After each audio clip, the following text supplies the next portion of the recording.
As Russian forces continued to bomb Ukrainian towns and cities, civilians in some cities were able to evacuate Tuesday, fleeing in buses or on foot amid temporary ceasefires. Here, hundreds of civilians fled the fighting on the northwestern outskirts of Kyiv and crossed a river under a destroyed bridge to reach the capital. The United Nations says at least 2 million Ukrainians have already fled the country.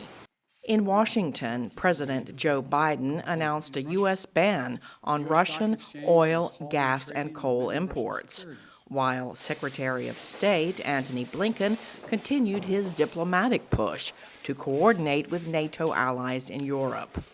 Blinken this week visited Lithuania, Latvia, and Estonia, whose leaders are worried about what Russian President Vladimir Putin might do next. Considering that we are a border country to a very aggressive Russia, we need to enhance our defense posture. So far, it has been deterrence posture, but we have to have it defense posture. What it means is that we have the troops, the capabilities, but also the practice of all of them working together, which means that we also need more military exercises on the ground, that we see that it all works. Blinken sought to reassure leaders at each stop. As President Biden said, we will defend every inch of NATO territory with the full force of our collective power.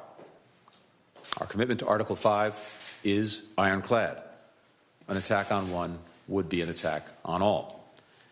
We and our NATO allies are prepared to meet any threat coming in our direction from wherever it comes. In Latvia, the secretary repeated his call to Russia. There's certainly no change in our message to Moscow, our message to Russia, to President Putin. End the war. End it now. Blinken ended his diplomatic tour Tuesday with a stop in Paris to meet with French Foreign Minister Jean-Yves Le Drian and President Emmanuel Macron to coordinate their transatlantic response to try to end Putin's invasion of Ukraine. Cindy Sain, VOA News, Washington.